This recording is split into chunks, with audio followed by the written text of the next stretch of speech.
Yeah. Okay. ಕೆಲ್ಸ ಸಿಗೋದಿಲ್ಲ, ಓದಿ ಸುಮ್ನೆ ನೊಂದೋದ್ವಲ್ಲ.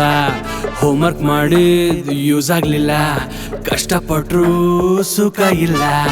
ಕಾಲ ಸುಮ್ನೆ ನಿಂತದೆ, ಜೀವನ ಹಿಂದೆ ಗುಮ್ತದೆ. ಕೂತ್ರು ಸುಸ್ತು ಆಯ್ತದೆ, ವಯಸ್ಸಲ್ಲೇನೋ ಕನ್ಫ್ಯೂಸ್ ಅದೆ.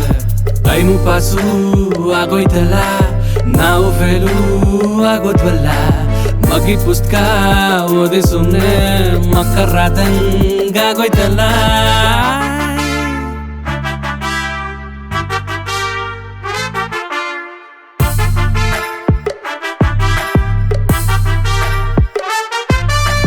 Internals, assignment, project work, seminar, ಅದೊಂದಂತೆ ಇದೊಂದಂತೆ ಇನ್ನೊಂದಂತೆ. ಇನ್ನೊಂದ್ಸಲಿ ಪ್ಲೀಸ್ ನಮ್ದೊಂದ್ ಕಥೆಯ ಕೇಳಿಸ್ಕೊಳ್ತೀರಾ? ಬೇಜಾರಾದ್ರೆ ಬೈಕೊಳ್ತೀರಾ? ಮುಂದೆ ಬಿಟ್ಟು ನೋಡ್ತಿರ್ತೀರಾ, ಹಿಂದೆಯಿಂದ ನೂಗ್ತಿರ್ತೀರಾ? ಕಷ್ಟಪಟ್ಟು ಓದಿದಾಯ್ತು, ಹೌದು, ಓದುದ ಮೇಲೂ ಕಷ್ಟ ಆಯ್ತು. ರೋಡಲ್ಲೂ ಸಾಕಾಗೋಯ್ತು, ನೆಂಟ್ರಿಗ್ ಮಕ್ಕ ತೋರ್ಸ್ದಂಗಾಯ್ತು.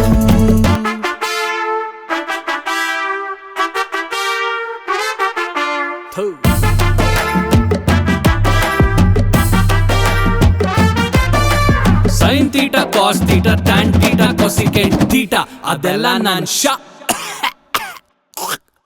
ಗಾಳಿ ಇತ್ಲಾಗ್ ನೂಗ್ತದೆ, ಊರು ಅತ್ಲಾಗ್ ಕೂಗ್ತದೆ. ತಿಳ್ಕೊಂಡಾಗ